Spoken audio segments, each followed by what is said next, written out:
말씀은 아주 중요한 말씀입니다. 예수님께서 이 땅에 오셨던 가장 중요한 사역, 십자가 사역을 하신 말씀을 기록해야 됐어요.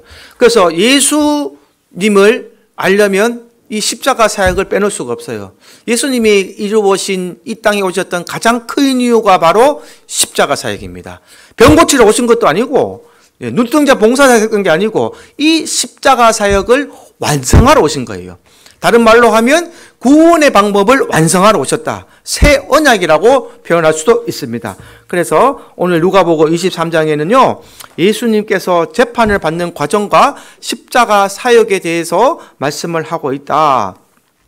예수님께서 유대인의 법정과 로마의 법정을 왔다 갔다 하면서 재판받는 과정을 아주 자세하게 기록하고 있습니다. 그래서 이것은 다른 복음서에는 기록이 안 되어 있어요.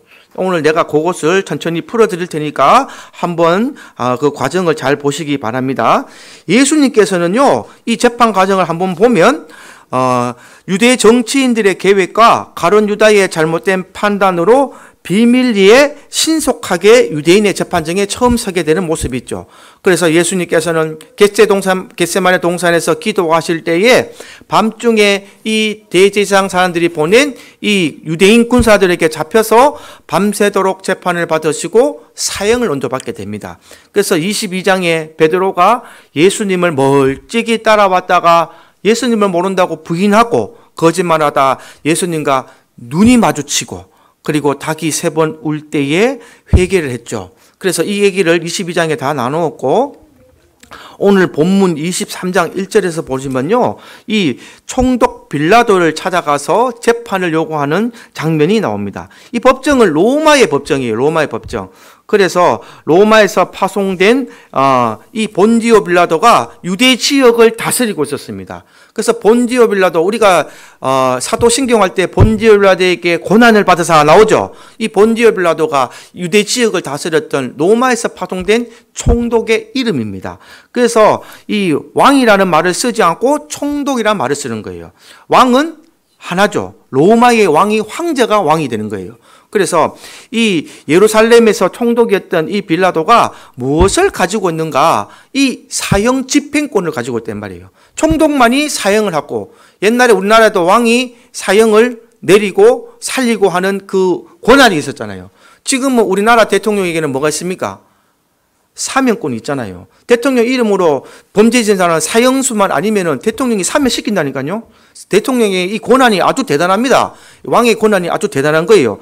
그래서 2절에 보면 이 예수님을 로마의 법대로 나무에 달아 죽이려고 유대인들을 총독 빌라도에게 데리고 갑니다. 2절 내용, 고발 내용을 한번 보시겠습니다. 2절. 읽어보겠습니다. 시작. 고발하여 이르되 우리가 이 사람을 보매 우리 백성을 미혹하고 가이사에게 세금 바치는 것을 금하며 자칭 왕 그리스도라 하더이다 하니. 자, 예수님의 죄가 뭡니까? 백성을 미혹했고 가이사의 황제죠. 황제에게 세금 바치는 것을 금하였다. 그 말은 다른 말로 하면 이 왕이라고 사칭을 하면서 황제의 목을 어기고 유대인의 왕이라는 정치범으로 보고서 한 거예요. 그래서 황제에게 바치는 세금도 못 바치겠다. 이런 죄목을 지금 덮어씌우고 있습니다. 그래서 쉽게 말하면 반역이 되는 거예요. 반역. 백성들을 선동해서 로마의 반역을 꾀했다. 이 역모죄죠. 역모죄. 우리나라의 역모죄는 3대가 멸합니다. 3대. 내뿐만 아니고 3대가 이 8촌까지 다 숙청해요. 아주 역모는 제일 센 조선시대의 제일 큰 죄가 바로 역모가 되는 겁니다. 황제의 권위에 도전하는 죄이기 때문에 아주 센데 지금 이 말을 지금 하고 왔습니다. 그래서 빌라도가 3절에 보면 내가 유대인의 왕이냐 할 때도 예수님께서 내 말이 옳도다 이렇게 대답을 하셔요. 그래서 근데 빌라도가 보니까 이 사람이 사람을 죽인 것도 아니고 또 백성들을 선동해서 이렇게 반역을 꾀한 것도 아니라 이 말이에요. 빌라도가 봤을 때는. 그래서 이 사람이 그냥 자기 혼자 유대인의 왕이라 했지만 실질적으로 뭔가 나타난 게 없다 이 말입니다. 그래서 정치적인 목적으로 왕을 한 것이 아니라 종교적인 이유로서 왕이라고 했다. 이렇게 판단을 하고 난 후에 예수님을 어떻게 하는가? 사형 언도하기에는 무리가 있다 이 말이에요. 실질적으로 자기가 세금을 거둬들인 것도 아니고 또 백성들을 깬 것이 아니기 때문에 4절에 빌라도의 판단의 말이 나옵니다. 4절에 이렇게 얘기합니다. 한번 읽어보겠습니다. 시작. 빌라도가 대제사장들과 무리에게 이르되 내가 보니 이 사람에게는 죄가 없도다. 빌라도 볼 때는 죄가 없는 거예요. 이 세상의 잣대로 로마의 법으로 볼 때는 죄가 없는데 유대인들 볼 때는 십자가에 못 박혀 죽일 죄가 바로 예수님입니다. 그렇게 얘기하고 해요. 5절에 보면 또 막 유대인들이 얘기합니다. 온 나라를 선동하고 갈릴리에서 예루살렘까지 와서 백성들을 소동하게 했다라고 소리를 치고 이렇게 말할 때에 빌라도가 하나 꾀를 냅니다. 이거는 지금 누가복음에만 나온다 그랬죠. 그래서 이 부분을 잘 보셔야 돼요. 누가복음에서 뭐라고 설명하냐면 빌라도가 예수님이 갈릴리 사람이라는 것을 알게 됩니다. 갈릴리 사람이라 알게 돼요. 그러면 갈릴리 지역을 관할하는 헤롯에게 보내라 이렇게 말했습니다. 내가 이 사람에 대해서 사형을 집행하기 싫으니까 그러면 이 사람 태어난 지역 관할 지역으로 보내라 이 말이에요. 그래서 자기는 그걸 회피하려고 헤롯에게 보내게 됩니다. 그래서 이 사실로 보내고 난 후에 헤롯이 이제 가만히 보니까 8절부터 그 나오잖아요. 헤롯도 예수가 되게 궁금했던 거예요. 소문을 들었는데 과연 이 사람이 누굴까? 이러다가 자기에게 재판받으러 온다는 선을 듣고 8절에 이렇게 기록을 해놨습니다. 8절 읽어보겠습니다. 시작. 헤롯이 예수를 보고 매우 기뻐하니 이는 그의 소문을 들었으므로 보고자 한지 오래였고 또한 무엇이나 이적 행하심을 볼까 바랐던 연고더라. 야, 이 사람이 눈도 뜨게 하고 죽은 자도 살리고 병들은 자를 다 고치나는데 궁금한 거예요. 아, 잘됐다. 이 사람 한번 보고 싶었는데, 아, 이 사람 보고 기적도 행하고 내가 이 사람 한번 봐야 되겠다라고 헤롯이 신문한다는 핑계로 예수를 만나기 원하십니다. 근데 예수님께서 이제 9절에 보시면 헤롯에게는 아무 답을 안 하십니다. 묵비권을 행하시기 시작해요. 9절에 보면 아무 말도 대답하지 아니하니라고 적어놨어요. 왜 그랬을까요? 야, 예수님께서 아까 본디오 빌라도에게는 네 말이 맞다. 내가 유대인의 왕이다 라고 말씀하셨죠. 근데 헤롯에게는 아무 말도 안 하셔요. 묵비권을 지금 하고 계십니다. 그것이 왜냐하면 이 헤롯 안디바는 유대인입니다. 그래서 헤롯 안디바의 법정으로 유대인의 법정이 되는 것이 아니고, 그러면 그렇게 만약에 헤롯 안디바에게 자기의 죄목을 인정하게 되면 예수님은 어디에서 죽으셔야 됩니까? 갈릴리에서 죽어야 되는 거예요. 그러면 성경대로 이루어지지 않습니다. 예수님은 골고다 이 십자가에 못 박히는 해골 언덕을 지나서 여기서 십자가에 못 박히셔야 되는데 이 갈릴리에서 죽으면 안 되는 거예요. 말씀이 성경이 응하지가 않는 것입니다. 그래서 예수님께서는 헤롯이 많은 질문을 했지만 질문에 답을 하지 않습니다. 그래서 11절에 헤롯이 화를 막 내죠. 업신여기며 자기를 싫어한다라고 생각해서 빛나도 이 왕의 옷을 입혀서 빌라도로 다시 돌려보내게 되는 거예요. 이 사건이 지금 누가복음에만 기록되어 있다. 제가 이 설명을 드리는 거예요. 그래서 예수님께서 다시 빌라도의 법정으로 끌려오게 되십니다. 그래서 빌라도는 헤롯에게 갔다고 좋아했는데 예수님이 또 끌려온 거예요. 자기 손으로 보낸 이 죄인이 또 올려오니까 머리가 아프죠. 머리가 아프고 자기가 봤을 때는 도저히 예수님에 대해서 사형 언도를 할 죄목이 없는 겁니다. 그래서 유대 지도자들과 타협을 시도하는 거죠. 야, 이 사람 안 죽이면 안 되나? 이 사람 내가 볼 때 죄가 없는데 이 사람 좀 매를 때려서 풀어주고 다른 사람을 내가 하겠다. 이 사람은 죄가 없으니 매를 좀 때리고 풀어주자라고 말할 때에 유대인들은 3번이나 이 질문과 답을 합니다. 그래서 3번과 답을 하는데 이 대제사장과 장로들이 뭐라고 말하느냐. 놓아주려면 강도 바라바를 놓아주십시오. 예수님은 십자가에 못 박혀 죽으십시오. 이런 말을 하게 되는 거예요. 이 빌라도는 예수를 풀어주자라고 말해도 유대인들은 필요 없다. 차라리 강도를 풀어줘라. 사람 죽인 강도를 풀어주고 예수는 십자가에 못 박혀 죽으라. 그래서 이렇게 얘기한 말을 15절, 16절, 20절, 22절 3번에 걸쳐서 얘기합니다. 빌라도는 때려서 놓아주겠다. 이 유대인들은 예수를 십자가에 못 박혀 죽으십시오. 이게 맞습니다. 라고 얘기합니다. 그래서 백성들이 소리치면서 예수님을 죽이라 라고 호소하게 됩니다. 지금 요한복음 19장 12절에 가면 이 제목이 아주 자세히 기록이 되어 있습니다. 요한복음 19장 12절 한번 읽어보겠습니다. 시작. 이러므로 빌라도가 예수를 놓으려고 힘썼으나 유대인들이 소리질러 이르되 이 사람을 놓으면 가이사의 충신이 아니니이다. 무릇 자기를 왕이라 하는 자는 가이사를 반역하는 것이니다. 이제 정치적인 꼬투리를 잡는 거예요. 당신이 이 사람을 놓아주면, 총독 당신이 이 사람을 놓아주면 가이사를 반역하는 것이 된다. 이러니까 총독이 물러설 자리가 없는 거예요. 더 이상. 야, 내가 이 사람을 잘못해서 놓아주다가 내 위치까지 위험하게 되는, 이 백성들이 막 일어나서 가이사에게 가서 상소를 올리고 가이사에 대한 반역을 했다라는 것이 소문이 날까봐, 황제의 일을 반역했다는 소문이 날까봐 두려워합니다. 그래서 23절을 보면 그렇게 얘기하죠. 23절 한번 읽어보겠습니다. 시작. 그들이 큰 소리로 재촉하여 십자가에 못 박기를 구하니 그들의 소기가 이긴지라. 이게 다수의 목소리의 무서움입니다, 여러분. 다수의 목소리에 무서운 거예요. 지금도 우리 말하고 있는 27일 날 이 포괄적 차별금지법이라 그래서, 포괄적이라는 이 단어가 아주 무서운 거예요. 개별적 차별금지법과 포괄적 차별금지법 두 가지가 있는데요. 개별적은 그냥 여성을 인정하고 개개인의 성을 인정하고 개개인의 인격을 인정하자. 이거는 괜찮은 겁니다.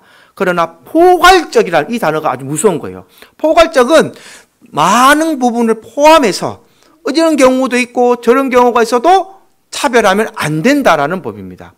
지금 이 캐나다에 가면요, 남성이 여성 옷을 입고 선생이 들어오고 있고, 여성이 남성복을 입고 선생이 들어와서 아이들을 가르치고 있습니다. 근데 여성 옷을 입은 선생 보고 남성이라고 얘기하면 안 되는 거예요. 그걸 차별이라고 하는 거예요. 여성 옷을 입었기 때문에 이 남성은 여자 선생님이 되는 겁니다. 이런 법이에요, 쉽게 말해서. 내가 오전에 가만히 있다가 나는 남자인 것 같은데 저녁에 갑자기 오후에 내가 왠지 여자인 것 같아요. 내가 여자인 것 같아서 여자 목욕탕을 갔어요.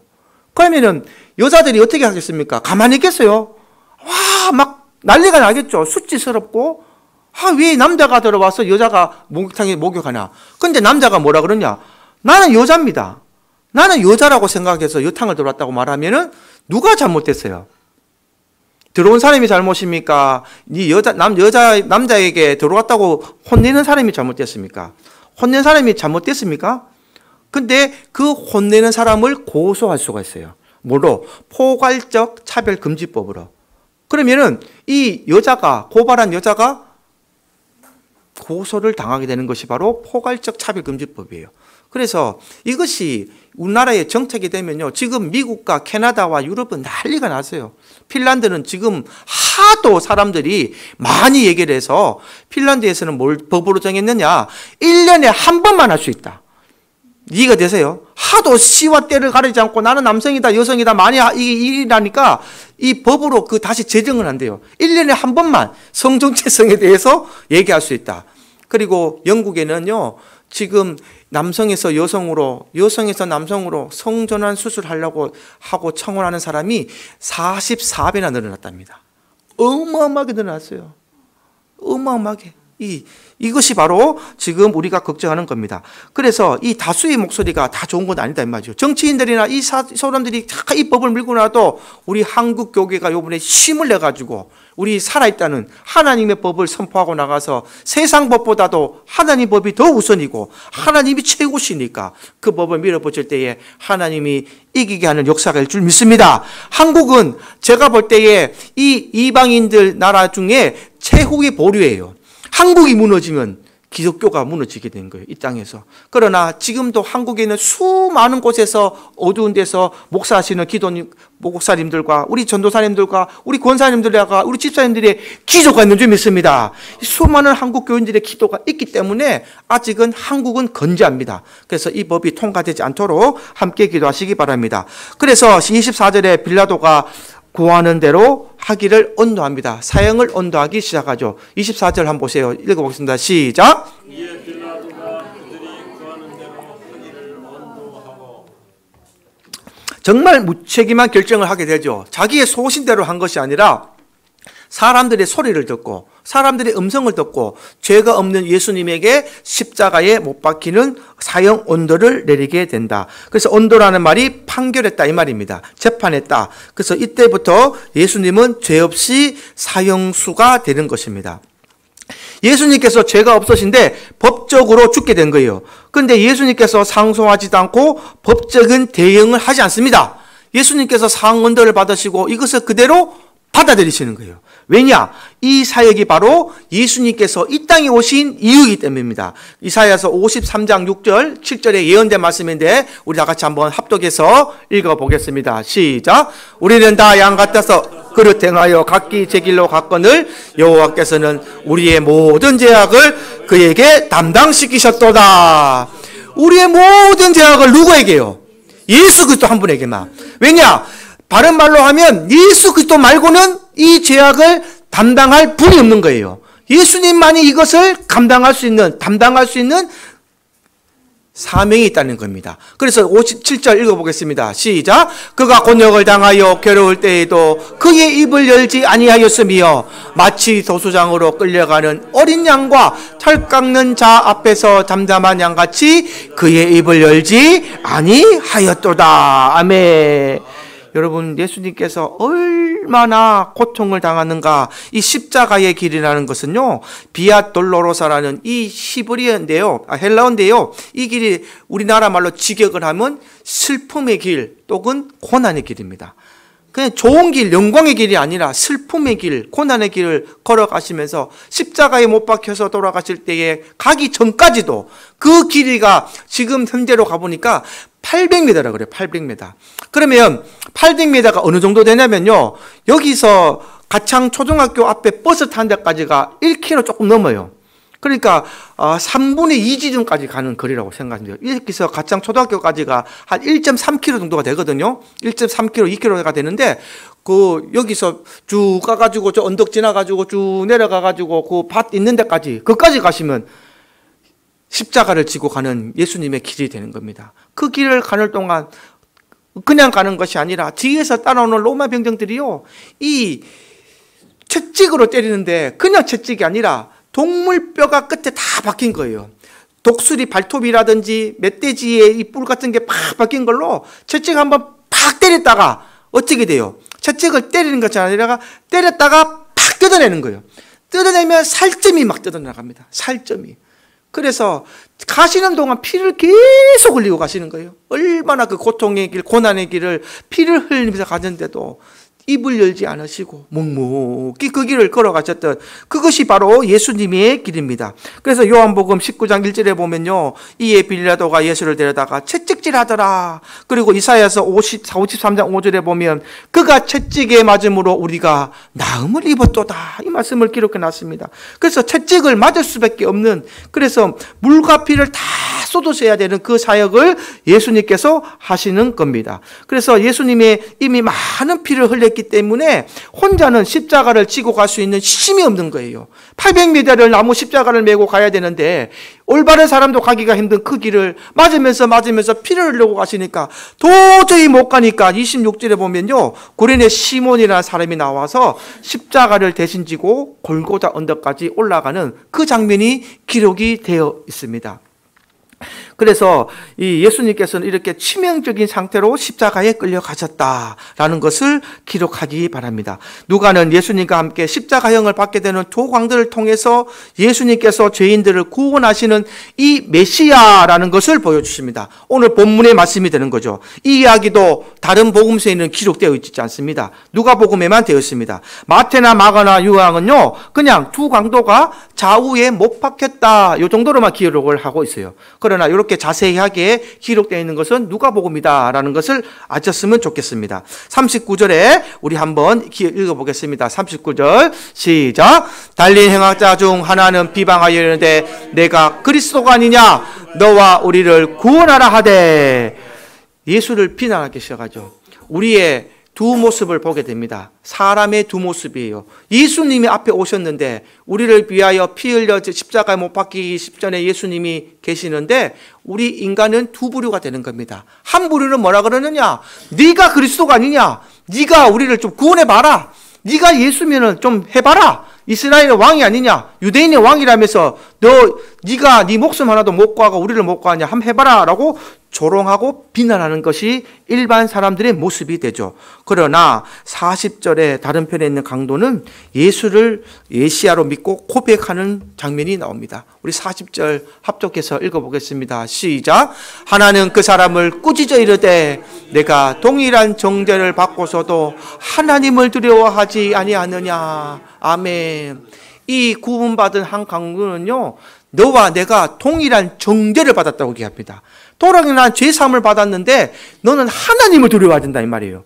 아주 의미가 있는 말씀이 됩니다. 그냥 두 강도가 했는 말이 아니라 이 강도가 했는 말이 뭐냐? 예수가 앞에 있으면 예수님보다도 예수를 보낸 하나님을 두려워하는 눈이 열려야 된다는 거예요. 우리의 십자가에 피 흘려 돌아다니신 예수님을 그것도 못 믿는데 네가 그러면 하나님을 두려워하는 눈이 있겠느냐? 지금 이 말을 묻고 있습니다. 얼마나 무서운 말인지 몰라요. 우리가 하나님을 두려워하는 이 영안이 열려야 이 땅에서도 저와 여러분들이 살아갈 때에 예수의 십자가의 모습이 보일 줄 믿습니다. 예수의 십자가의 모습이 안 보이는 사람, 내 뜻대로 살고 내 고집대로 살고 내 뜻대로 살아가는 그 삶의 모습은요, 예수가 없는 사람입니다. 제가 단호히 말할 수 있습니다. 예수를 믿는다고 그들은 말하고 있지만 그들의 마음속에는 예수가 없어요. 왜 그러냐면요, 여러분 한 가지 예를 들어볼게요. 잘 보세요. 우리가 인생을 살아가면서 많은 굴곡이 있습니다. 많은 굴곡이 있는데 우리가 기쁨이 넘치고 막 좋을 때는요, 세상에서 잘 되고 돈도 잘 벌고 학벌도 좋고 많은 취직되는 우리가 굴곡이 이렇게 올라가죠. 평행선에서 봤을 때 우리가 이렇게 수직으로 막 올라가서 내가 기쁨이 막 넘칩니다. 하지만 예수를 만나면 어떻게 돼요? 내가 만나 누렸던 이 기쁨과 내 모든 이 세상적인 것이 평지가 되어버립니다. 왜 평지가 되어버리냐? 예수를 만남으로써 이 예수님보다 더 귀한 게 없다는 걸 느끼게 되는 거예요. 반대로 얘기하면 내가 많은 골짜기를 걸어간다고 생각해 보세요. 뭘 해도 안 되고 사업도 실패하고 자녀도 말 안 듣고 모든 것이 세상 살아가는 것이 낙이 없고 쉼이 없는데도 예수를 만나면 어떻게 됩니까? 이 모든 것이 내가는 근심 걱정거리가 안 되는 거예요. 주님 나와 함께 하시고 주님 나를 도와주시고 주님 나를 인도하시니까 내가 가지고 있는 세상 걱정과 내 모든 시련도 예수를 만남으로써 이것이 평지가 되어버린다는 거예요. 그래서 예수가 내 안에 들어왔다는 거, 예수와 내가 함께 간다는 거, 주님과 내가 동행한다는 것은 내 모든 근심 걱정과 내 기쁨과 소망이 평지가 되는 겁니다.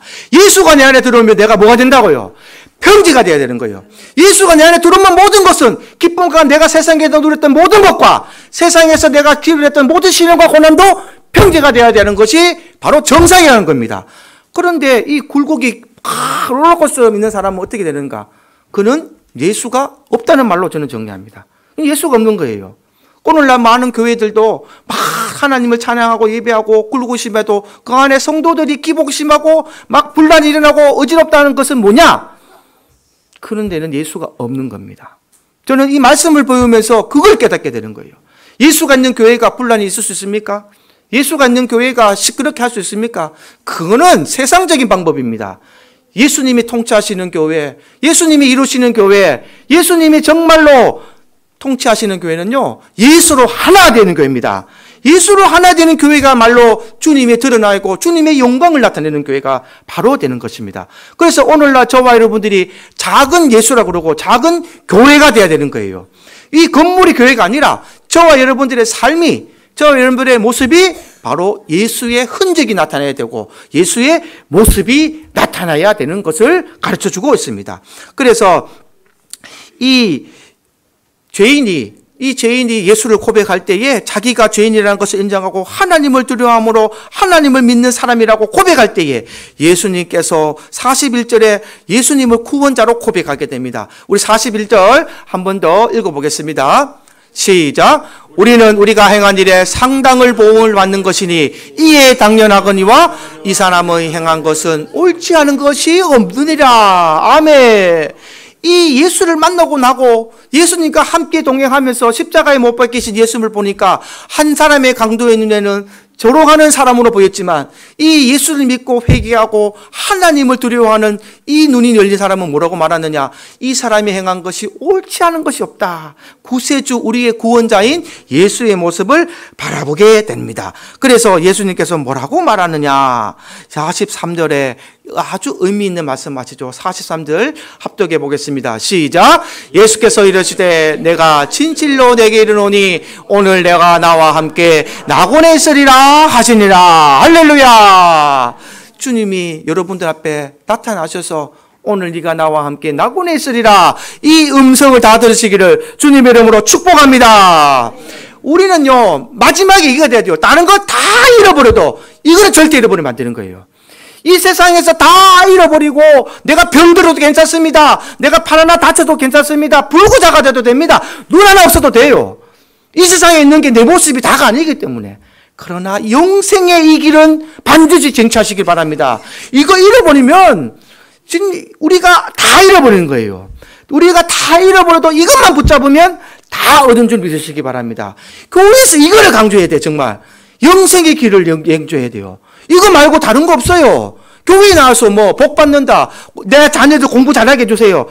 제가 어느 공부 잘하게 기도해 주셔도 안 되더라고요. 안 될 때는 안 된다니까요. 그것도 기도해서 될 것 같으면 저 철학을 하겠습니다. 부모 마음이 어떻게 안 그러겠습니까? 부모 마음이 내가 기도해서 철학해서 내 아들이 공부 잘한다면 저 당연히 합니다. 그게 아니라니까요. 지가 하기 싫어하는 거예요. 그러나 내가 저 아이에게 줄 수 있는 단 한 가지, 예수를 전하고 싶어요. 그래서 밤마다 붙들고 기도하고, 너 절대 예수님 잊어버리면 안 돼. 하나님 잊어버리면 안 돼. 아침 저녁으로 밥 먹을 때 꼭 기도하고 예수를 잃어버리는 삶 살지 마라. 그래서 저것들이 저녁에 잘 때 가끔 이런 기도합니다. 독수리 두 날개로 나를 지켜주시옵소서. 제가 하는 말씀 멘트를 본받아서 오늘도 독수리 두 날개로 지켜주셔서 감사합니다. 내일도 독수리 두 날개로 나를 보존해 주옵소서. 그러나 그 작은 아이들의 이 말이 계속 성장하고 자라서 열매를 맺으며 이 아이들의 삶은, 이 아이들의 신앙은 하나님을 절대 잃어버리지 않습니다. 저도 제가 경험을 했고, 저도 물론 이 많은 방황을 했지만 그 마음속에 하나님을 잊어버리지는 않았어요. 그래서 다시 돌아올 수 있는 계기가 되었다라고 생각합니다. 그래서 하나님을 잊어버리는 이 삶을 잊어버리게 되면, 예수 그리스도가 없는 삶을 살게 되면 우리는 더 세상 사람들보다 타락한 모습이 될 수밖에 없다라는 것입니다. 그래서 하나님은 저와 여러분들에게 뭘 주셨는가? 마음과 생각이라는 것을 주셨어요. 인격이라는 것을 주셨습니다. 하나님이 강제로 하시는 것이 아니라 너희 스스로가 나를 믿는다면, 나를 인정한다면, 내가 너희를 위해서 내 아들을 십자가에 못 박힐 만큼 구원의 길을 열어주고 너희를 사랑한 것을 안다면 너희 생각과 너희 마음을 내게로 돌려라. 나를 사랑해라. 세상 보지 마라. 그게 바로 우리 교회에 적혀있는 신명기 6장 5절입니다. 내 마음과 내 마음을 다하고 뜻을 다하고 목숨을 다하여 힘을 다하여서 누구를 사랑하라고요? 주 여호와를 사랑하라. 할렐루야. 이것이 오늘날 저와 여러분들의 가장 큰 삶의 표가 되시기를 바랍니다. 이 표를 절대 잃어보시면 안 되는 거예요. 이것을 성경은 가르치고 있습니다. 그래서 예수님께서 우리에게 이렇게 말씀하시고 난 뒤에 44절에 보면 제9시 오후 3시가 되었을 때에 성전 안에 있는 성소의 휘장이 찢어짐으로써 모든 죄인들이 지성소에 들어가 하나님을 만날 수 있는 자격을 얻게 되었다라고 말씀하시고 계십니다. 히브리서 19장 했나요? 10장, 히브리서 10장 19절에서 22절 한번 읽어보겠습니다. 시작. 그러므로 형제들아, 우리가 예수의 피를 힘입어 성소에 들어갈 담력을 얻었나니 그 길은 우리를 위하여 휘장 가운데로 열어놓으신 새로운 살길이요 휘장은 곧 그의 육체니라. 또 하나님의 집 다스리는 큰 제사장이 계심에 우리의 마음에 뿌림을 받아 악한 양심으로부터 벗어나고 몸은 맑은 물로 씻어냄을 받았으니 참 마음과 온전한 믿음으로 하나님께 나아가자. 할렐루야. 예수께서 십자가에 못 박히실 때에 휘장이 찢어졌는데 이 휘장이 찢어진 바로 예수로 말미암아 하나님과 우리의 막힌 담을 얻었다는 거예요. 예전에 제사장을 통해서 한 것이 아니라 이제는 우리가 다 왕 같은 제사장의 직분을 받았다 이 말입니다. 그래서 이 시대의 마지막 대제사장은 누구라 그랬죠? 예수 그리스도 한 분뿐입니다. 누가 나와서 내가 대제사장이라고 말하는 사람은 바로 이단이 되는 거예요. 그걸 기억하시기 바랍니다. 우리의 마지막 대제사장은 예수 그리스도. 이 모든 일은 끝났습니다. 구약의 제사는 예수 그리스도의 피로 말미암아, 그 속죄의 피로 말미암아 이제는 누구든지 주의 이름을 부르는 자는 구원을 얻으리라. 할렐루야. 예수 이름밖에 없는 거예요. 이제는 이제 다른 어떤 것도 짐승을 잡을 필요도 없고 피를 뿌릴 필요도 없고 오직 예수 이름만 있다라고 얘기하는 것입니다. 그래서 이것을 하고 난 뒤에 모든 것이 이루고 난 뒤에 누가 제일 먼저 예수의 죽음에 의인이라고 선포한지 한번 읽어보시기 바랍니다. 47절 한번 읽어보겠습니다. 47절 안 했습니까? 네. 47절 제가 읽어보겠습니다. 백부장이 그된 일을 보고 하나님께 영광을 돌리려되 이 사람은 정녕 의인이었다 하고. 할렐루야. 이 백부장이 예수님이 돌아가시고 처음으로 의인이었다라고 인정하시는 거예요. 이 사람이 죽음까지도 봤는데 끝까지 봤을 때에 이 사람은 흠과 치가 없다. 정말 이 우리를 위해서 돌아가셨다라는 것을 알게 됩니다. 그래서 이 하나님께서 우리에게 사랑하신 이 속죄 십자가의 사역을 보려면요, 요한복음 3장 16절에서 18절을 가장 잘 기록해 놨습니다. 하나님이 우리를 사랑하셨기 때문에, 하나님이 우리를 사랑하셨기 때문에, 하나님이 율법을 만드시고 하나님이 율법대로 집행하시려 그러면요, 오늘날 저와 여러분들은 다 구원받을 수 있는 존재가 아닙니다. 그걸 기억하시기 바랍니다. 우리는요, 하나님 앞에 감히 의인이란 말을 못하는 거예요. 그러나 예수 그리스도가 그 피로 말미암아 예수님께서 우리에게 변호사가 되어주시는 거예요. 하나님께서 내 이놈, 너 세상 살 때에 무엇을 하고 왔냐? 너는 나를 믿었느냐? 내 뜻대로 살았느냐? 라고 말씀하셔서 형벌하시려 할 때에 예수님께서 뭘 말씀하시느냐? 아버지요, 아버지요. 이 자는 나를 내 피로 말미암아 그 죄를 지었지만 속죄했습니다. 내가 이 사람을 보정하오니 아버지여 이 사람을 구원하여 주십시오. 이렇게 얘기하면 하나님께서 묻지도 않고 따지지도 않고 땅 하시는 거예요. 내가 내 아들 너희의 말을 듣고 이 죄의 살을 사하노라. 구원의 길로 들어가노라. 그러나 예수의 피로 씻겨지지 않은 사람은 예수님이 뭐라 그럽니까? 나더러 주여 주여 하는 자마다 나는 너를 알지 못한다. 악을 행하는 죄인들아 내게서 멀리 떠나가라 라고 말씀하시는 거예요. 그래서 오늘날 저와 여러분들이 여기 앉아서 예수를 주라 부르는 것이 이 세상에서 가장 큰 복인 줄 기억하시기 바랍니다. 이거 말고 복 없어요. 하나님이 뭐 로또 되게 해주고 그런 게 아니라니까요. 이게 가장 큰 복이에요. 영생의 복을 붙잡은 여러분이 정말 이걸 어떻게 제가 설명할 방법이 없네요. 정말 제가 한번 다시 죽었다가 태어나야 되는지 그건 모르겠지만 정말 이 기쁨과 소망이 넘쳐야 되는 거예요. 이것이 내 마음속에 확실하게 마음이 돼 있으면 우리가 하나님을 어떻게 부르게 된다고요? 하나님 방을 향해서 아빠 아버지라 부르게 되는 거예요. 갈라디아서 4장 4절부터 6절 말씀 한번 읽어보겠습니다. 시작. 때가 참에 하나님이 그 아들을 보내사 여자에게서 나게 하시고 율법 아래에 나게 하신 것은 율법 아래에 있는 자들을 속량하시고 우리 아들을 명분을 얻게 하려 하심이라. 너희가 아들이므로 하나님의 그 아들의 영을 우리 마음 가운데 보내사 아빠 아버지라 부르게 하셨느니라. 할렐루야.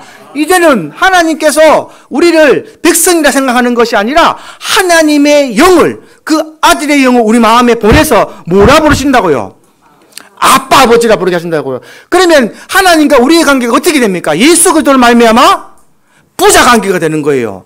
이 부자 관계가 제가 진짜 중요하다 말씀드렸죠. 이게 바로 상속권이 있다 이 말이에요. 그 나라 기업을 받는다 이 말이에요. 이 부자 관계는요, 묻지도 않고 따지지도 않고 법적으로 상속권이 있습니다.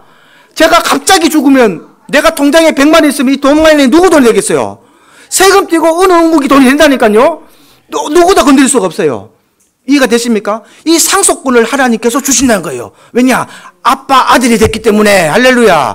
그래서 기업을 준다는 말입니다. 기업을 준다는 말은 뭐냐?